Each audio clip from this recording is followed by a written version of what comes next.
What happened to letting the boy pick? Wistoria Season 2 has come to an end, but with it has a confirmation of a Season 3. So do me a solid, make sure you leave a like on the video, support, subscribe, ring that bell if you haven't already, so you can come back to me for more. And of course, Patreon for live reactions and exclusives. Do live right there. But let's jump into it for one last time, at least for now. Jesus. Will's like, how do I get you in that pose? Will's like, how do I extra get you in that pose?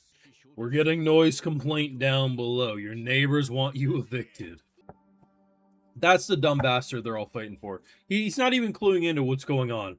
Can we just, like, have shared custody?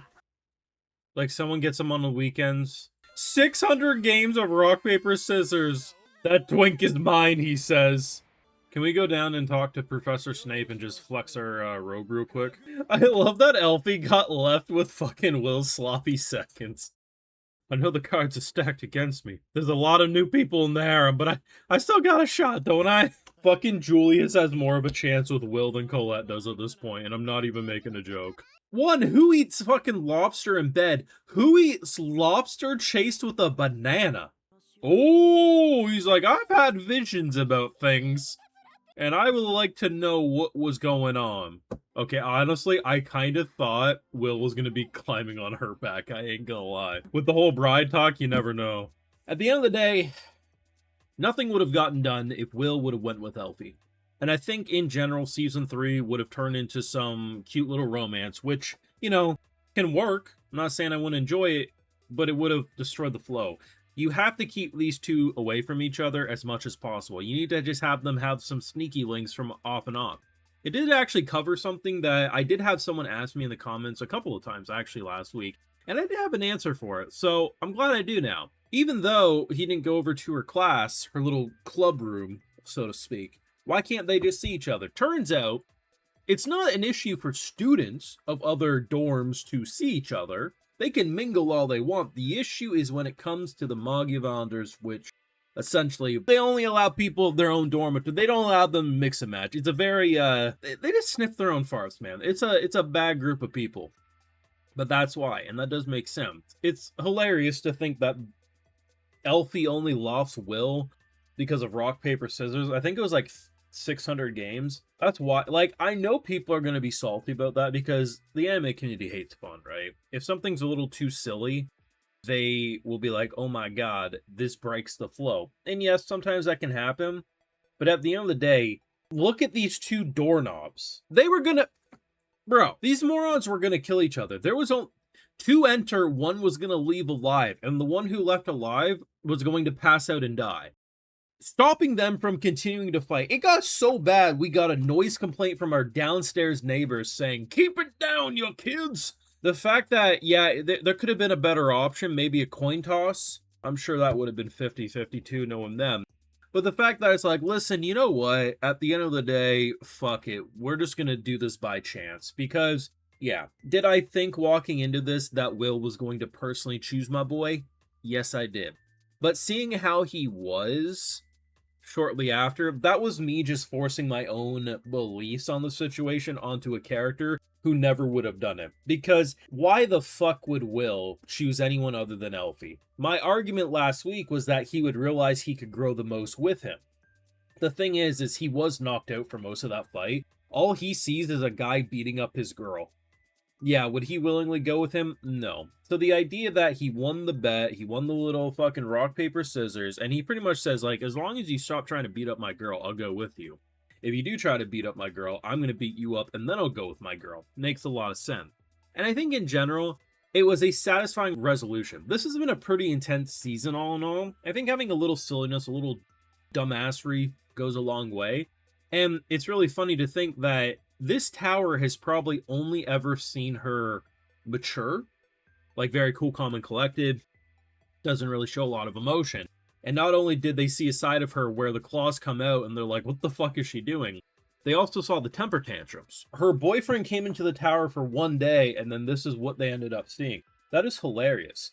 And I think it was the perfect way. I wasn't expecting it, but I do think it was the perfect way to resolve this. Our boy is going to learn far more with him. Not simply just because, you know, bro's good with essentially sword-based fighting, all in all, but also he will be with someone where he's not just going to be chilling. It's kind of like growing up in school. Sometimes teachers would make sure you sat away from your friends because they know you weren't going to do shit. Some friends can sit next to each other and be very productive members of the classroom. But most are like, and they don't fucking pay attention. So you got to separate those bozos. Sometimes that bozo was me. I understand why. At the time, you're pissed off about it, but in hindsight, you're like, fuck, them teachers had a fucking reason for doing that. Nothing would have happened here. I mean, it's still cute. We did get a very adorable date out of it. I mean, we're out here, like, making magical staircases to the sky. She's still saying, Will, you're gonna be my bride. And bro's like, how does that work? And she's like, shh. Just let it happen. It was very adorable. And I think given the intensity of the season, I find this very satisfying. Will some people get mad at that, I wanted more throwing of hands. I wanted Will to be more big dick about it, probably. But, given everything the boy's been through, I think he's proved himself more than enough. But the big surprise actually came at the end of the episode. And I'm not surprised it happened once they showed me it, but I wasn't thinking about it at all. And thinking back in my comment sections, I didn't see anyone think about this either. So first day, we're getting our orientation. Hey, everyone, this is what you're going to do this school year. You're going to investigate your leaders. And they're all like, excuse the fuck me? Makes sense, though. There's a rat among us. There is a traitor doing bad things. And I can already tell Will's gonna get somehow blamed for this shit because that one fucking bozo who kept trying to expel us, he can't be here! Fucking somehow find a way that the bum-ass Will that he somehow thinks is powerless also is this insane mastermind down below and he's infiltrated us. He's gonna do that bullshit, I can already tell. But it makes sense, though. One of the Manga founders is most likely a traitor. Be a wild turn of events if it was Elfie. Can't be Elfie, but it would be hilarious if it was. I don't think it'll be Zio. I don't know who it will be, to be honest. I mean, looks like Eminence and Shadow. Could be fucking sus. That face does look a little sus. We already know who's going to say his face is looking sus. I mean, at this point, it would just be a guess. Maybe you could argue it'd be an educated guess, but I think it would just be a guess. We have to wait and see what Season 3 will deliver, right?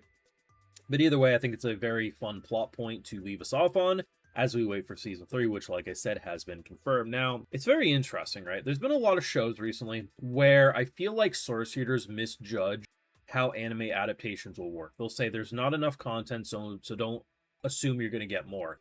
For the past, 3 seasons of Danmachi, which, remember, same author, source readers of that show would be like, okay, this is like the last season for 10 years. And then they'd immediately confirm a new season in the same season that they said that about. At the end of the day, I'm not saying we aren't close to being caught up, and once we're done Season 3, there's no more chapters. The thing is Season 3 isn't coming out tomorrow. By the time Season 3 releases, there will have been more chapters built up that aren't being adapted in that current season, and then by the time Season 3 finishes, there will be even more chapters that have been released, and most likely it will be a very short wait, or they'll be pretty much right on the money for being able to do a Season 4. It's possible we wait 2 years for Season 3, maybe we wait a year, I don't know, but either way, anime productions are not stupid. These committees like doing multiple seasons for popular things these days. So what's going to happen is they're going to time it, that as long as the manga author ain't taking no breaks, that by the time Season 3's finished releasing, they'll be able to just immediately greenlight more. I mean, sometimes you get the Made in Abyss treatment where there's like 2 chapters to adapt and they say confirm for more when it's ready. But not in this case, right? This show has proven itself to be popular and profitable, so we're probably going to get as many seasons as needed to cover the full thing. Very similar to that of Danmachi, and I'm very thankful for it because this show has proven itself to be a fucking banger. You let me know your thoughts down below. What did you think of Season 2? I thought it was significantly better than Season 1. I enjoyed Season 1, but Season 1, great. Season 2, amazing, if you ask me. But your thoughts, leave a like, share, support, subscribe, ring that bell, and of course, Patreon for live reactions and exclusives. Do live over there. Like, hey, I gotta give those video shoutouts too, because my patrons are what make it all possible over here on YouTube. Alright, so today we got Guest 28, Tatsumi Lover, Lif Chang, Ryan Tabor, Lone Wolf, Anime X, Just Miku Simp, Papa Golf Whiskey, and we also have Pancakes. So I appreciate the support, everyone. Please take care, and y'all have a good one.